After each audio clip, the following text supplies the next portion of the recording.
Country का इस्लामीकरण में विपक्ष जो है वो बहुत बड़ा कंट्रीब्यूशन कर रहा है।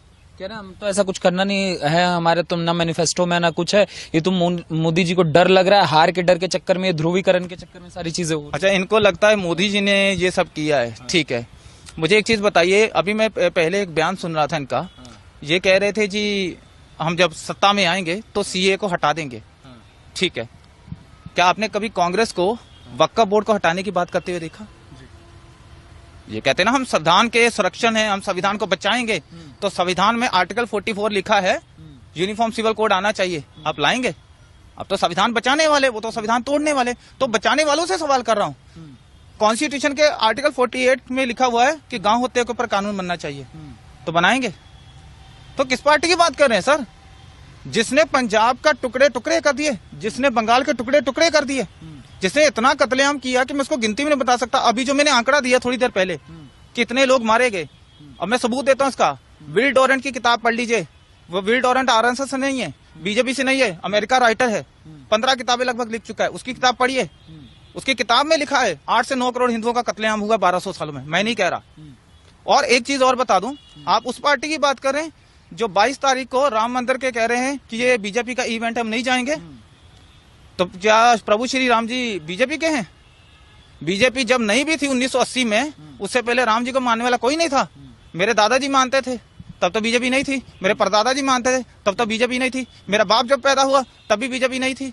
तो वो तो सारे राम राम करते आ रहे हैं। तो क्या बीजेपी के सिर्फ राम जी है? और हाँ, विरोध करें भी क्यों ना, ये तो वही पार्टी है ना जिनके पहले प्रधानमंत्री पंडित जवाहरलाल नेहरू 19 सितंबर, डेट बता रहा हूं, ध्यान से सुन लीजिएगा, 19 सितंबर 1959 को बाबर की दरगाह के ऊपर गए थे अफगानिस्तान सिर झुकाने के लिए। उसके बाद अब सबूत भी दे रहा हूं, इंदिरा गांधी 1968 किताब बाय नटवर सिंह, उनके जो उस समय के विदेश मंत्री थे, उनकी किताब पढ़ लीजिए।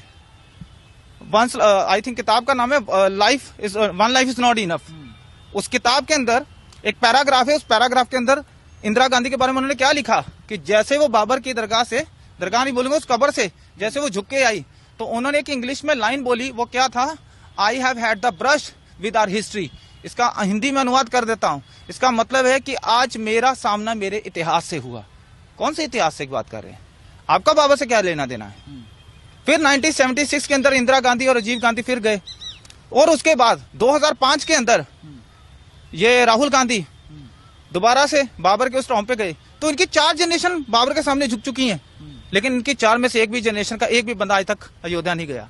और किस ये अभी बात कर रहे हैं, 2007 में एफिडेविट दिया था इन्होंने कोर्ट में कि राम एक काल्पनिक पात्र है, राम का कोई वजूद नहीं है। किसने दिया था? इसी पार्टी ने दिया था ना। शर्म आनी चाहिए उन लोगों को जो आज इनको वोट डालते हैं। आज हिंदू, सॉरी टू से, सच्चाई बोलना, मैं खुद हिंदू, लेकिन को बोलूंगा वही जो सच है। मैं किसी को इंप्रेस करने के लिए नहीं बोलता। क्या ये सच नहीं है कि दारू की बोतल के लिए, 500 के नोट के लिए आज हिंदू बिकता है? फ्री बिजली दे दो, फ्री पानी दे दो, फ्री सिलेंडर दे दो, खाने को फ्री दे दो, बस बिक जाता हूँ। वोट जहां बोलोगे डाल दूंगा। उसको राम से नहीं लेना था। ये सबसे बड़ा कारण है। 35,000 मंदिर टूटे हुए हैं और इनको क्या चाहिए? उसके ऊपर मस्जिदें खड़ी हैं। तो प्रधानमंत्री को क्यों आवश्यकता पड़ी ये सब बताने की? सर, लोगों को भी पता है, और बताने की जरूरत इसलिए पड़ी क्योंकि जब श्रद्धा के 35 टुकड़े हुए थे, लोग भूल गए। जब बदायूं में 2 बच्चों का कत्लेआम हुआ, छोटे छोटे बच्चों का, जिनको शायद दुनिया का भी नहीं पता, लोग भूल गए। जब महाराष्ट्र में कोहली जी का कत्ल हुआ, लोग भूल गए। जब राजस्थान में, अभी कर्नाटक में, अभी राजस्थान में जो कन्हैया लाल जी की हत्या हुई, लोग भूल गए। और बेंगलोर में जो नेहा का कत्लेआम हुआ लव जिहाद के नाम पे, वो भूल गए।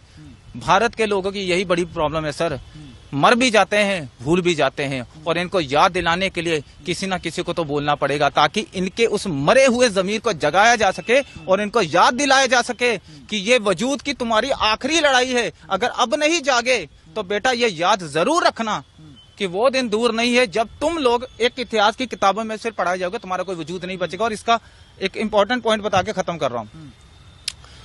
दुनिया में 27 पुरानी सिविलाइजेशन थी, 25 खत्म हो चुकी है, जिसमें ग्रीक सिविलाइजेशन की बात करूं, रोमन सिविलाइजेशन की बात करूं, इजिप्ट की बात करूं, मेसोपोटामिया की बात करूं, बहुत सारी हैं, ठीक है। ओल्ड इजिप्शियंस की बात करूं,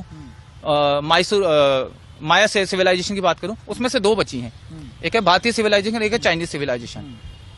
और अगर इस लड़ाई को इस तरह अगर अब हम नहीं जाकर हमने उस पार्टी के खिलाफ कम से कम वोट नहीं किया जिसने हमें स्टेज पे लाके खड़ा किया है। तो सर सॉरी टू से ये हमारे सनातनियों के आने वाले मात्र आखिरी 2 दशक होंगे, उसके बाद हमारा इतिहास सिर्फ और सिर्फ इतिहास की किताबों में पढ़ाया जाएगा। शायद इसी डर को ध्यान में रखते हुए मोदी जी को ये बात बोलने की